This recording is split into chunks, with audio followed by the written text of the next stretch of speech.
بسم اللہ الرحمن الرحیم۔ پیارے ناظرین، آج میں آپ کو بتاؤں گی ایک ایسے شخص کا واقعہ جس کو قرض کی ضرورت تھی۔ اس نے کسی دوسرے شخص سے اللہ تعالیٰ کو گواہ بنا کر قرض لیا۔ اس کے بعد وہ سمندر پار سوداگری کے لیے چلا گیا۔ اس کا واپس آنا مشکل ہو گیا تو اس نے وہ قرض کیسے واپس کیا، اللہ تعالیٰ کے ذمے لگا کہ وہ قرض کیسے اس دوسرے شخص تک پہنچا، یہ سارا واقعہ جاننے کے لیے تفصیل کے لیے پوری ویڈیو ضرور دیکھیے گا۔ چلتے ہیں اپنے آج کے واقعے کی طرف۔ بنی اسرائیل میں ایک شخص کو 1000 اشرفیوں کی ضرورت پڑی تو وہ ایک شخص کے پاس گیا اور اس سے 1000 اشرفیاں بطور قرض مانگی۔ اس نے کہا کہ میں قرض دیتا ہوں مگر کوئی گواہ تو لے آؤ۔ دوسرے شخص نے کہا کہ خدا کا گواہ ہونا کافی ہے۔ قرض دینے والے نے کہا تو ٹھیک ہے، کسی ضامن کو ہی لے آؤ۔ اس نے کہا کہ ضمانت بھی خدا کی ہی کافی ہے۔ قرض دینے والا بولا، تو نے سچ کہا، یہ لو میں تمہیں خدا کی ضمانت پر 1000 اشرفیاں قرض دیتا ہوں، فلاں مدت تک میری یہ رقم ادا کر دینا۔ اس شخص نے ایک مدت متعین کر کے 1000 اشرفیاں قرض لیں اور پھر سوداگری کے لیے سمندر پار چلا گیا، اور جب وہ اپنے کام سے فارغ ہوا تو مدت مقررہ کو قرض واپس کرنے کے لیے جہاز کی تلاش میں ساحل پر آیا تاکہ وقت پر واپس پہنچ کر قرض ادا کر سکے، مگر اسے کوئی جہاز نہ ملا۔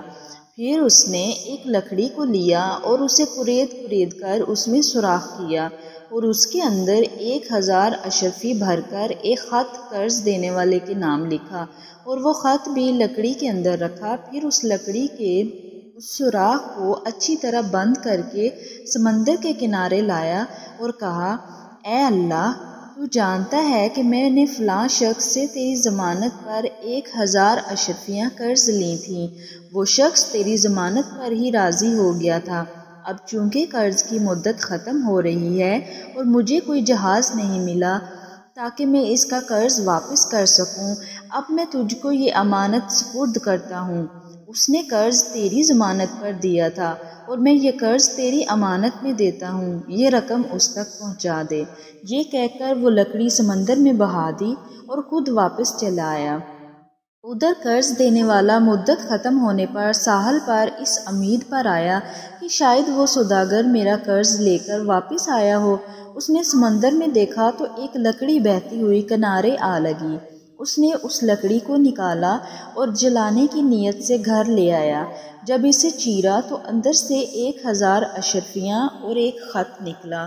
ایک مدت کے بعد وہ سوداگر جب واپس آیا تو اس خیال سے کہ شاید وہ لکڑی اسے نہ ملی ہو، 1000 اشرفیاں لے کر اس کے پاس آیا اور کہا، خدا کی قسم، میں تمہارا قرض ادا کرنے کے لیے جہاز کی تلاش میں رہا مگر افسوس کہ مجھے جہاز نہ مل سکا، یہ لو 1000 اشرفیاں۔ قرض دینے والے نے پوچھا، مگر یہ تو بتاؤ کہ کیا تم نے میری طرف کوئی خط لکھ کے بھیجا تھا، مجھے کچھ پیسے بھیجے تھے؟ اس نے کہا، ہاں، جب میں نے کوئی جہاز نہ پایا تو ایک لکڑی کو کُرید کر اس میں 1000 اشرفیاں بھر کر اور ایک خط اس میں ڈال کر اللہ کی امانت و حفاظت میں وہ لکڑی تجھے میں نے بھیجی تھی۔ وہ بولا، تو سن لو، مجھے وہ لکڑی پہنچ چکی ہے اور میرا سارا مال مجھے مل چکا ہے، اب یہ 1000 اشرفیاں تم واپس لے جاؤ۔ اس واقعے سے ہمیں یہ سبق ملتا ہے کہ راست بازی اور دیانت داری بڑی اچھی چیز ہے۔ جو شخص اللہ پر بھروسہ کرے اور ایفائے عہد کی پابندی کرے تو وہ کبھی گھاٹے میں نہیں رہتا۔